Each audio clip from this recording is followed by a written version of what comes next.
JDK TV நேயர்கள் அனைவருக்கும் இயேசு கிறிஸ்துவின் இனிய நாமத்தில் அன்பான வாழ்த்துதலையும் வணக்கங்களையும் தெரிவித்துக் கொள்கின்றேன். ஜெபம். வாலிபர் தினமாகிய இன்று வாலிபர்கள் உம்முடைய வசனத்தின்படி நடந்து எவ்வாறு வாழ வேண்டும் என்ற காரியங்களை தியானிக்க அருள் புரியும். இயேசுவின் நாமத்தில் பிதாவே, ஆமேன். ஆகஸ்ட் 12ஆம் நாளை ஒவ்வொரு ஆண்டும் சர்வதேச இளைஞர் தினமாக ஐக்கிய நாடுகள் சபையால் கொண்டாடப்படுகின்றது.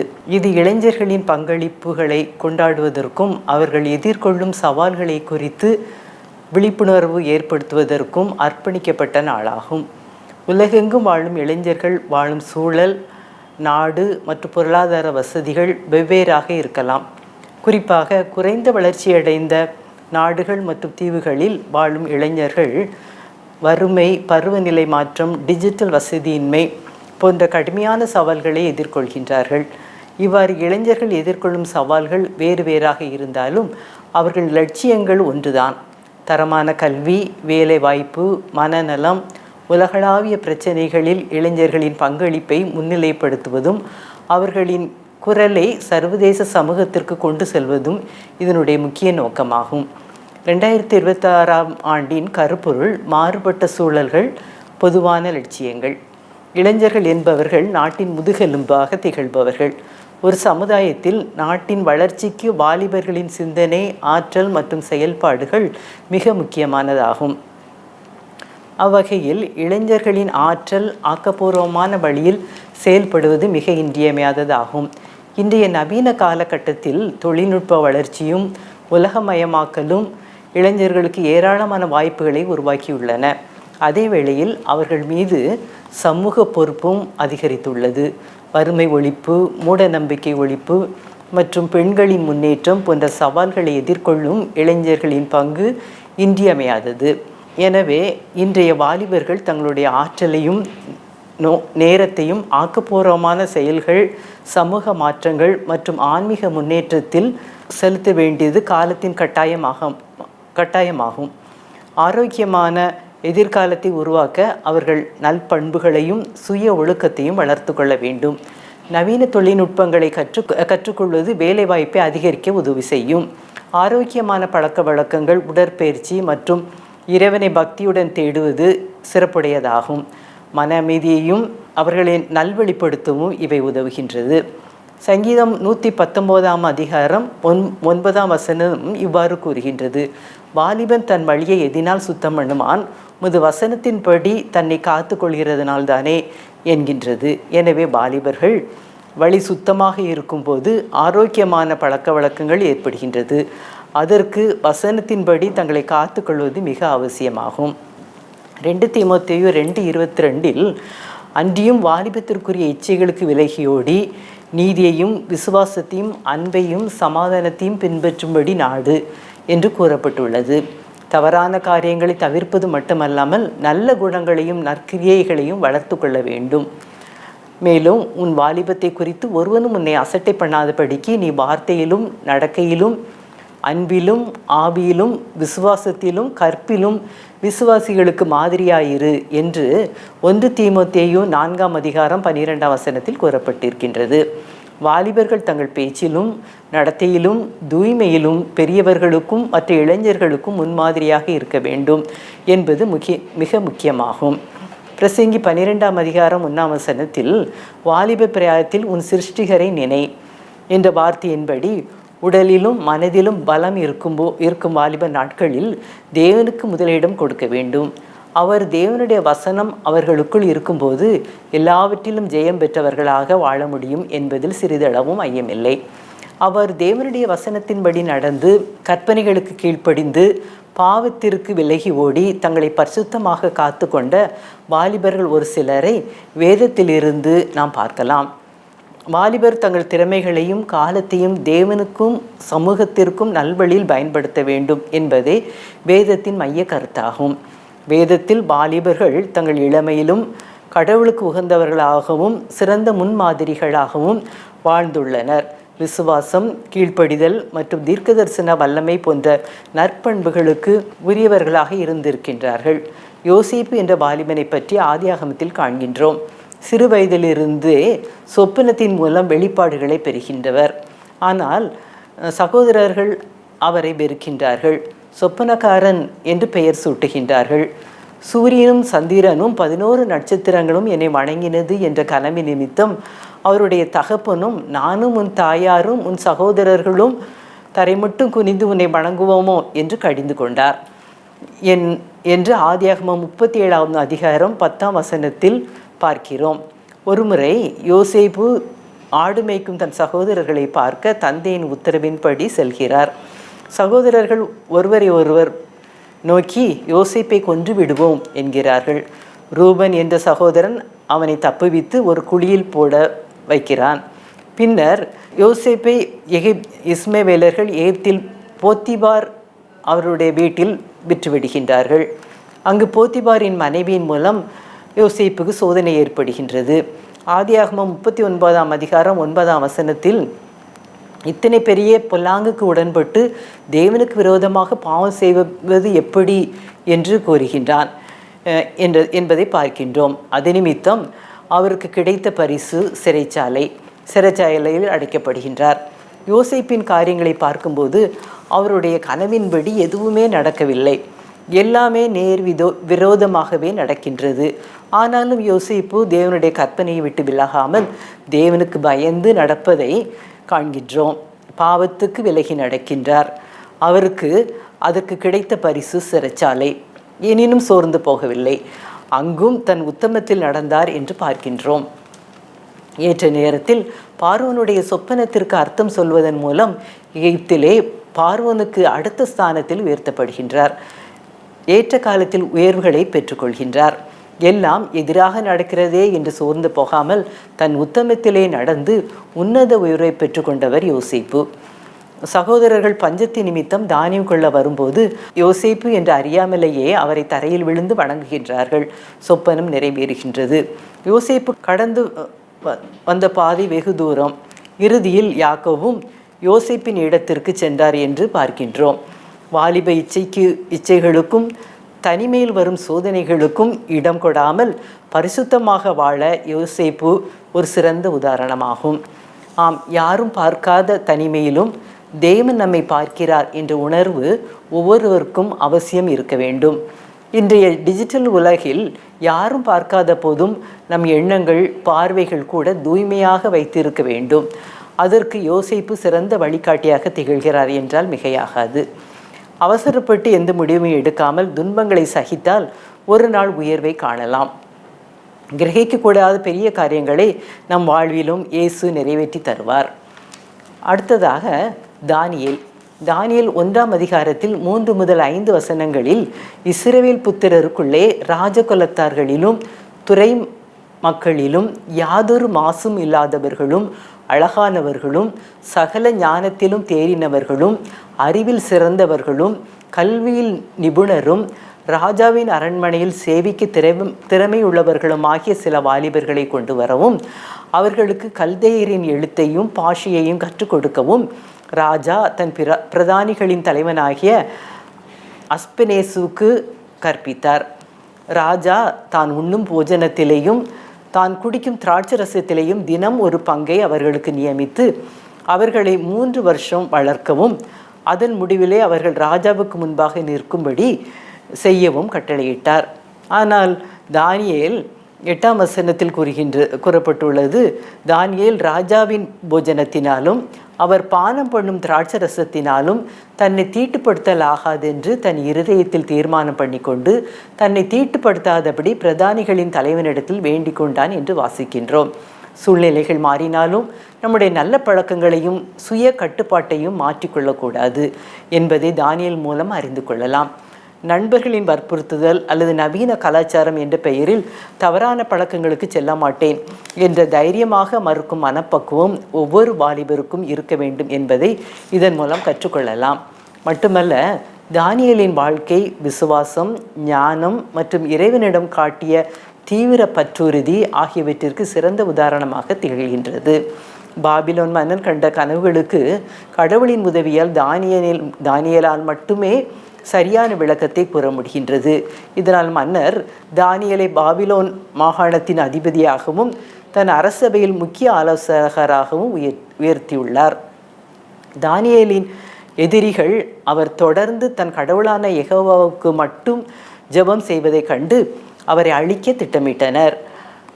மன்னர் தரியுவின் பெயரால் யாரும் 30 நாட்களுக்கு அரசனை தவிர வேறு எந்த கடவுளிடமும் வேண்டக்கூடாது என்று சட்டத்தை பெற்றனர்.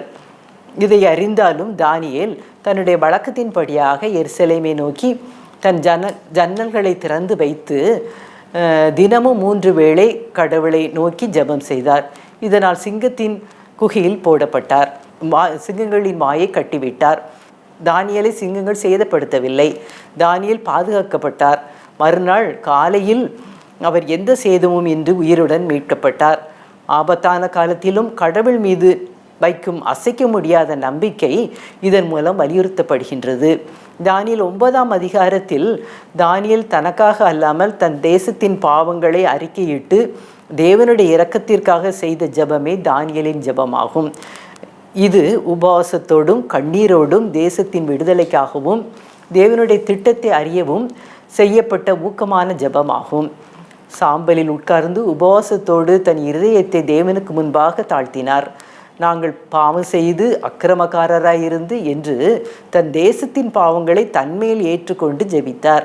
எனவே தானியேலின் இந்த குணங்கள் நம்முடைய வாலிபர்களுக்கு சிறந்த முன் உதாரணமாக இருக்கின்றது. அடுத்ததாக தாவீது. மாபெரும் அரசனான தாவீது சிறந்த போர் வீரன், இசை கலைஞர் மற்றும் சிறந்த கவிஞர். கடவுளுக்கு உகந்தவராக மன்னிக்கும் குணம், அசைக்க முடியாத நம்பிக்கை மற்றும் மிகச்சிறந்த தலைமை பண்புகளுக்கு பெயர் பெற்றவர். 1 சாமுவேல் 17ஆம் அதிகாரத்தில் ஆடு மேய்த்து கொண்டிருந்த தாவீது என்ற வாலிபன் இஸ்ரவேல் இராணுவமே பயந்து நடுங்கிய கோலியாத் என்ற பெலிஸ்திய ராட்சசனை கர்த்தருடைய நாமத்தினால் வீழ்த்திய வரலாற்று செய்தியினை காண்கின்றோம். கோலியாத்திடம் இருக்கும் ஆயுதங்களை விட தன்னிடம் இருக்கும் கடவுளுடைய வல்லமை பெரியது என்று கடவுளின் வல்லமை மீது நம்பிக்கை கொண்டவராக காணப்பட்டார்.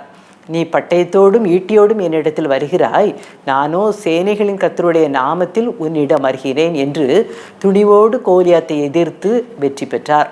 நாமும் கோலியாத் போன்ற பெரிய பிரச்சனைகள் வரும்போது பயப்படாமல் இறைவன் மீது நம்பிக்கை கொண்டு துணிவோடு போராடும்போது இறைவனிடமிருந்து வெற்றியை பெற்றுக்கொள்ளலாம்.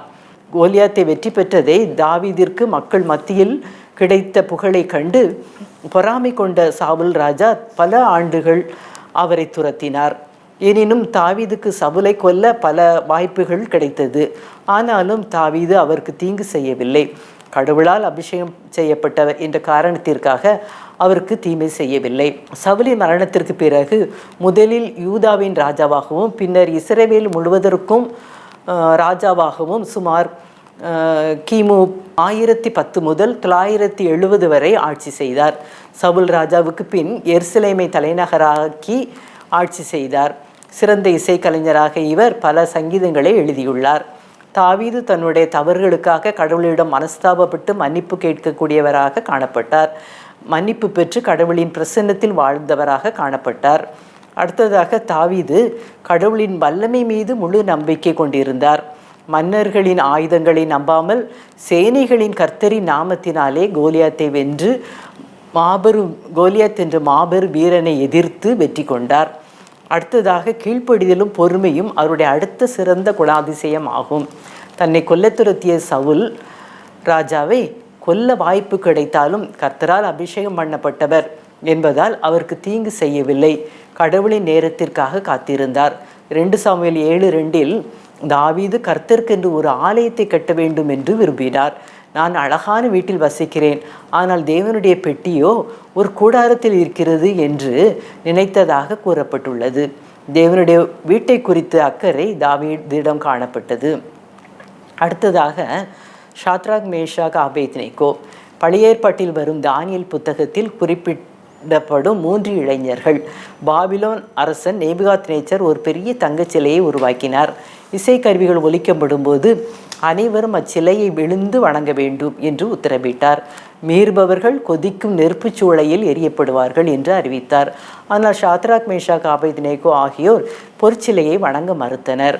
எங்கள் தேவன் எங்களை தப்புவிக்க வல்லவராய் இருக்கிறார், அவர் தப்புவிக்காவிட்டாலும் சிலையை வணங்க மாட்டோம் என்று அரசனிடம் தைரியமாக கூறினார்கள்.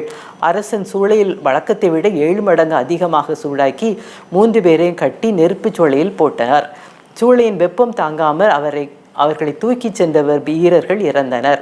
ஆனால் சூளைக்குள் 3 பேருக்கு பதிலாக 4 பேர் கட்டுகளின்றி நடப்பதை அரசன் பார்க்கின்றார். 4ஆம் நபர் தேவதூரை போல காணப்படுகின்றார்.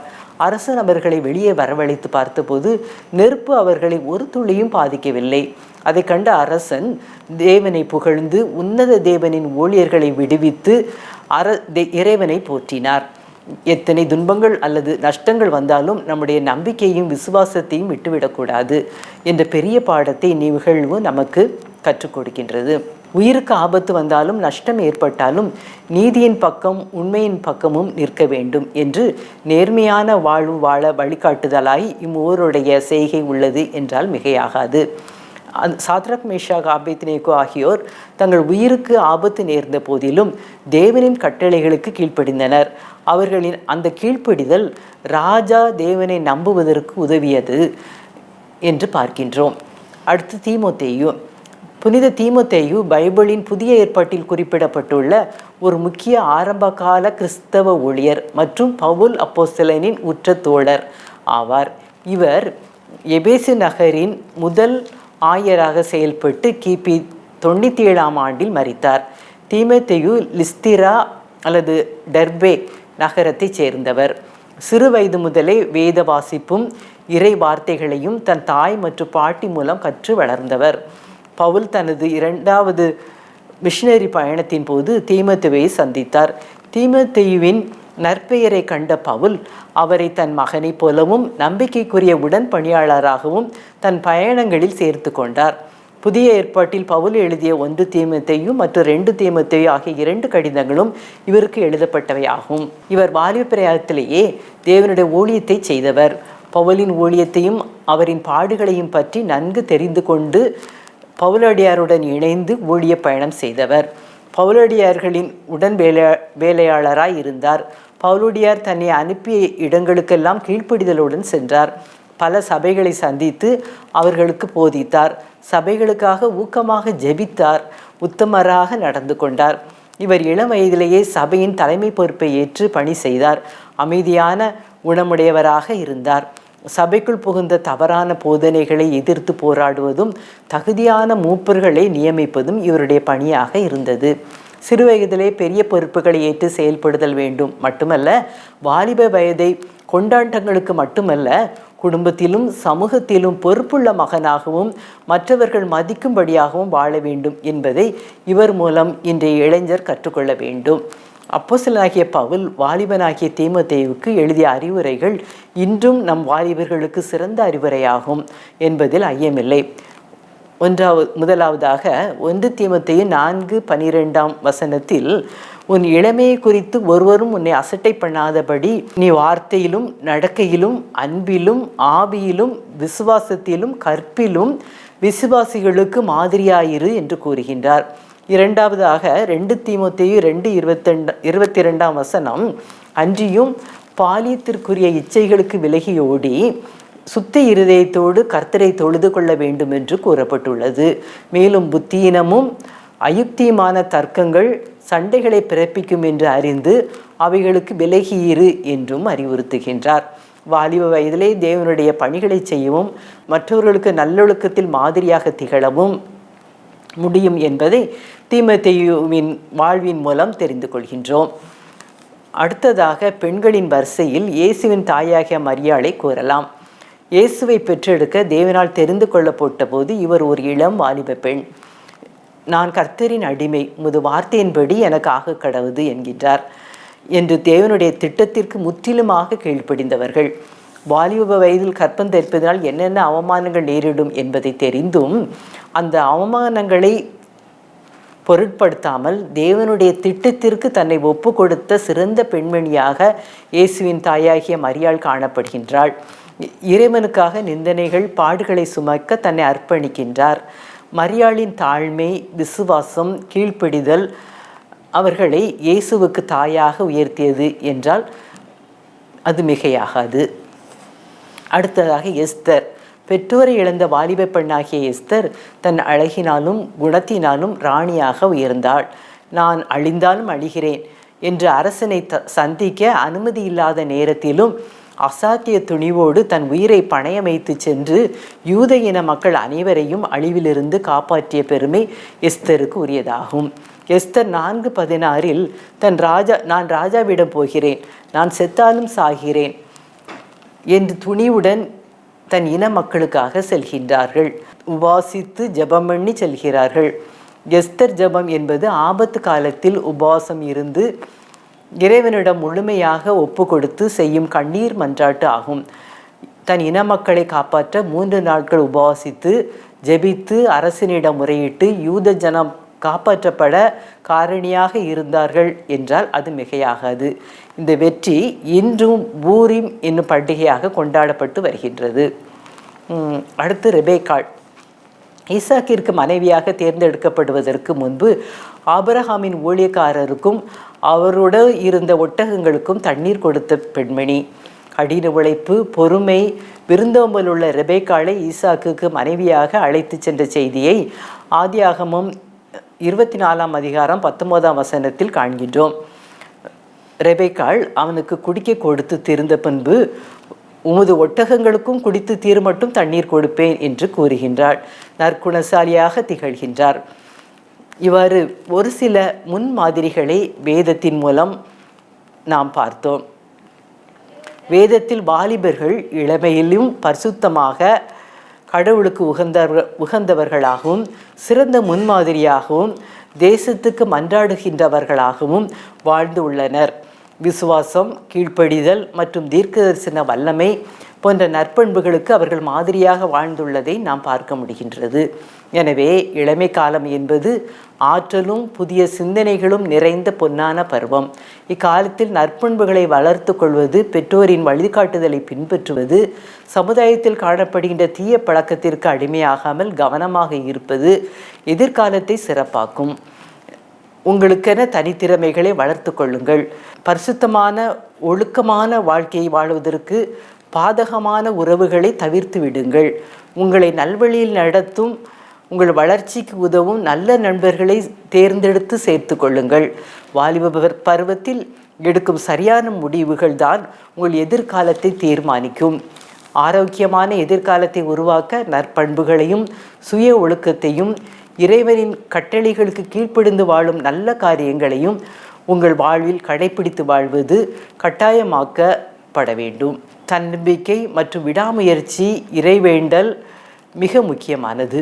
எனவே இறைபக்தியுடன் இறைவன் இயேசு நம்மை எப்போது பார்த்து கொண்டிருக்கின்றார் என்ற உணர்வுடன் இறைவன் இயேசுவுக்கு முதலிடம் கொடுத்து அவருடைய கற்பனைகளின்படி நடந்து நம் காரியங்களை நடப்பிக்கும் போது எல்லாவற்றிலையும் ஜெயம் பெற்று வாழ்வோம். கர்த்தர் நமக்கு துணை நிற்பார். இயேசுதாமே இவ்வார்த்தைகளை ஆசீர்வதிப்பாராக. ஜெபம். இரக்கமுள்ள பிதாவே, இந்த நேரத்திலும் வாலிபர் தினத்தன்று வாலிபர்களுக்கான சில ஆலோசனைகளை வேதத்தில் காணப்படும் வாலிபர்கள் மூலம் கற்றுக்கொள்ள உதவி செய்ததற்காக நன்றியப்பா.